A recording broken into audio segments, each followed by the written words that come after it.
গজওয়াতুল হিন্দে চীন কি ভারতের বিপক্ষে গিয়ে মুসলিমদের সাথে যোগ দিতে পারে?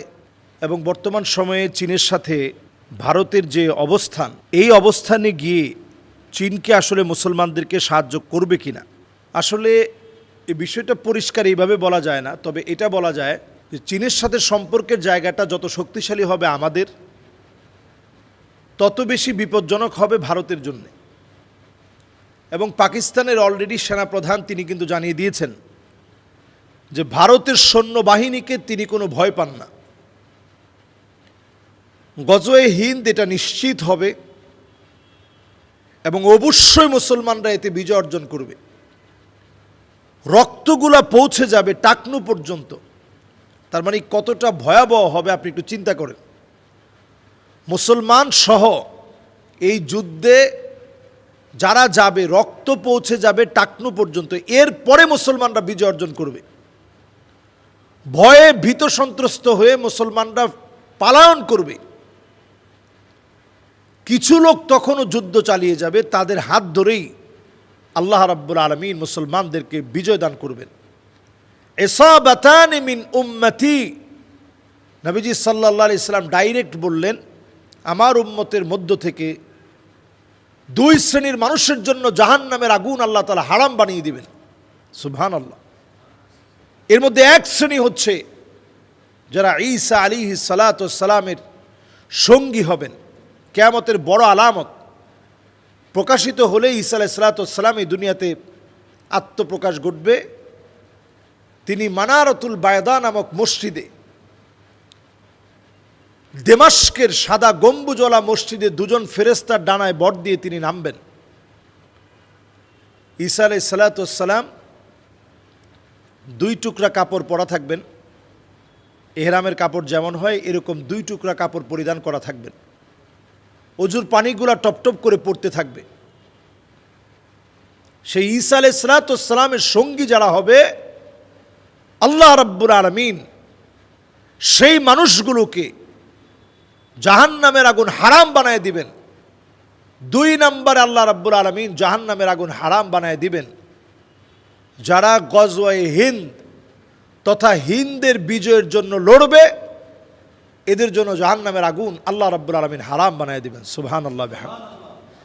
এই যে একটা বড় ধরনের বিষয়, গজওয়ে হিন্দের মতো একটি অবস্মরণীয় বিষয় মুসলমানদের জন্য আসছে, এটার আগে অনেক প্রেক্ষাপট তৈরি হবে। আজকের দিনের প্রেক্ষাপট একটু আপনি চিন্তা করেন। আজকের দিনে এত ভয়াবহ অবস্থা এখন, যেই সময় আমরা দেখতে পাচ্ছি হিজাবকে কটাক্ষ করা হচ্ছে। তাদের দেশের দায়িত্বশীল পর্যায়ের লোক হিজাবকে নিয়ে কটাক্ষ করে কথা বলছে। এইভাবে করে হিজাব পরে অভিনয় করে হিজাবকে কটাক্ষ করে দেখাচ্ছে। প্রকাশ্যে জয় শ্রীরাম ধ্বনি তারা দিচ্ছে।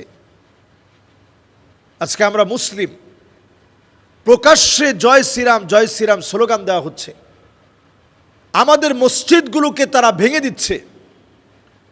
আমাদের বাবরি মসজিদ, আমাদের জ্ঞানবাবী মসজিদ, জগৎ বিখ্যাত আমাদের মসজিদগুলোকে তারা ভেঙে দিয়েছে।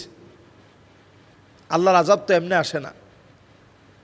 বর্তমান যে সিচুয়েশনটা তৈরি হয়েছে, চীন নিজেরা বড় শক্তিশালী একটা দেশ হিসেবে তারা তাদের অবস্থান ঠিক রাখবে এবং এই অবস্থান ঠিক রাখতে গিয়ে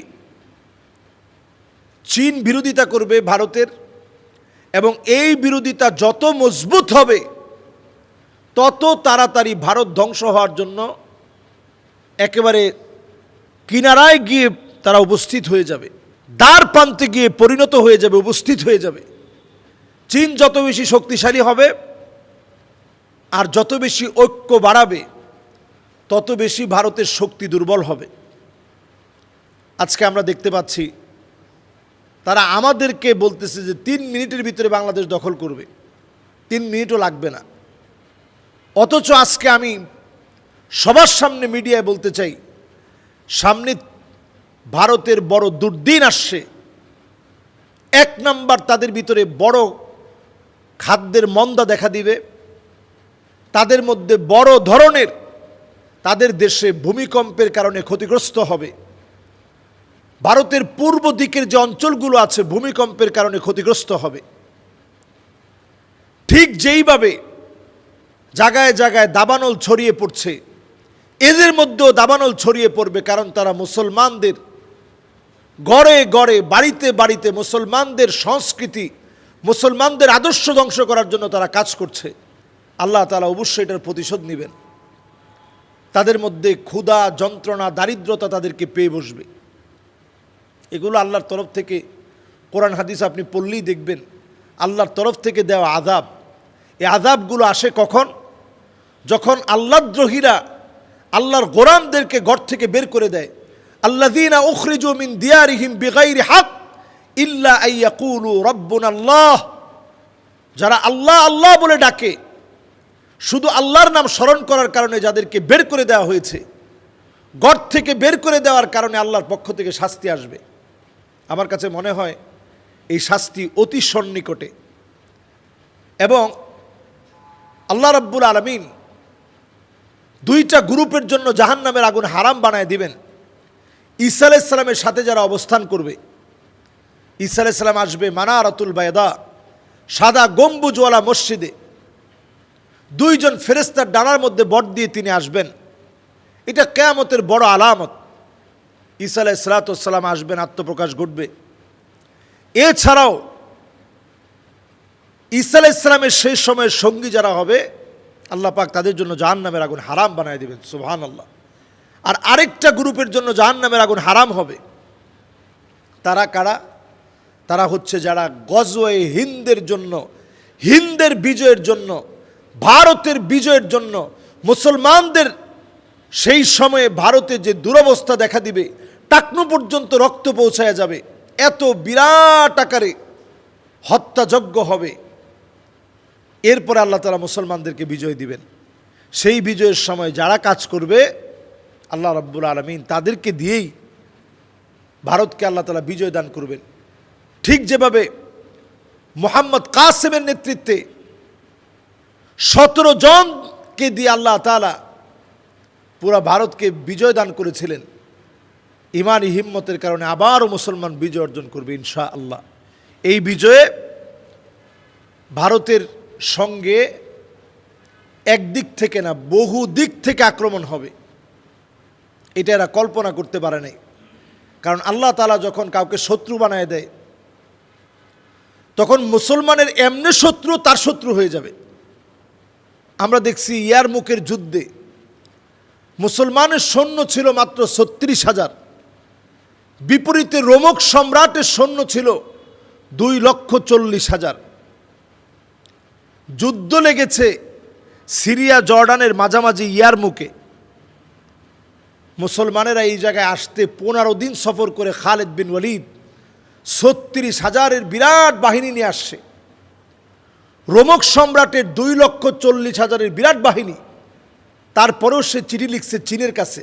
এই চীন চিঠি লিখছে যে তুমি কিছু সৈন্য পাঠাও, কারণ খালিদ বিন ওয়ালিদ আসতেছে।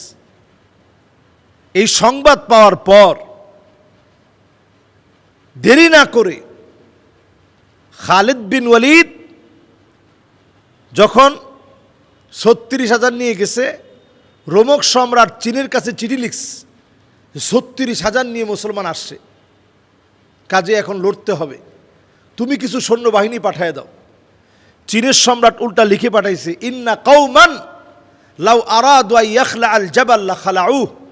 মুসলমান এমন এক জাতি, এরা যদি পাহাড়কে লক্ষ্য করে বলে পাহাড় তুমি সরে যাও, পাহাড় মুহূর্তের ভিতরে সরে যাবে। আল্লাহু আকবার। এই যে ইমানি হিম্মত মুসলমানের, পাহাড় সরে যাবে, এই ইমানি হিম্মত দিন দিন মুসলমানের কমে যাচ্ছে। এই ইমানি হিম্মত না থাকার কারণে আজকে আমরা মার খাচ্ছি। পাহাড় সরে যাবে মুসলমানের কথায় চীন বলতেছে রোমক সম্রাটকে। সেই সময়ে এটা মুসলমানদের জন্য প্লাস পয়েন্ট হয়েছে। গজওয়ায়ে হিন্দের ভিতরেও চীনের প্রত্যেকটা পদক্ষেপ মুসলমানের জন্য প্লাস পয়েন্ট হবে ইনশাআল্লাহ। তখন সেই সময়ে রোমক সম্রাট এমনি সেই ভয় পাচ্ছিল 36,000 মুসলমান আসছে। আর যখন শুনতেছে যে মুসলমান বললে পাহাড় দূরে সরে যাবে, তো ভয় তো আরও বেড়ে গেছে। সব তার কাটা দিয়ে রাখছে যে মুসলমানকে মেরে ঝুলিয়ে দিবে। খালেদ বিন ওয়ালিদ তাদের সেনাপতিকে ডেকে বলল, তোমরা করবে যুদ্ধ আর আমরা করব জিহাদ। তোমরা মৃত্যুকে পরোয়া করবে, ভয় করবে। আমি খালেদ বিন ওয়ালিদের সঙ্গে 36,000 একজনও মৃত্যুকে কোনো পরোয়া করবে না।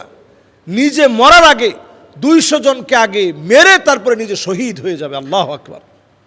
এই চেতনার কারণেই আল্লাহ রাব্বুল আলামিন ইয়ারমুকের প্রান্তে 36,000 সাহাবায়ে কেরাম রিদওয়ানুল্লাহি আলাইহিম আজমাইন তাবিরা সহ, যাদের 15 দিন আসতে গিয়ে রক্ত পেশাব হয়ে গেছে, পেটের মধ্যে ক্ষুধার যন্ত্রণা এত বেশি বয়ে বেরিয়েছে, পেট পিঠের সাথে লেগে গেছে, ওই প্রান্তে দাওয়াত দিয়েছে আসলিম তাসলাম, ইসলাম গ্রহণ করো শান্তি পাবে।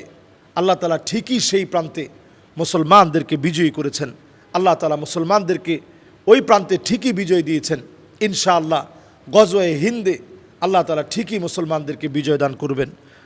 আল্লাহ তাআলা আমাদেরকে ইমানি হিম্মত বৃদ্ধি করে দিক, আমলের পথে প্রতিযোগিতা করার তৌফিক দান করুক।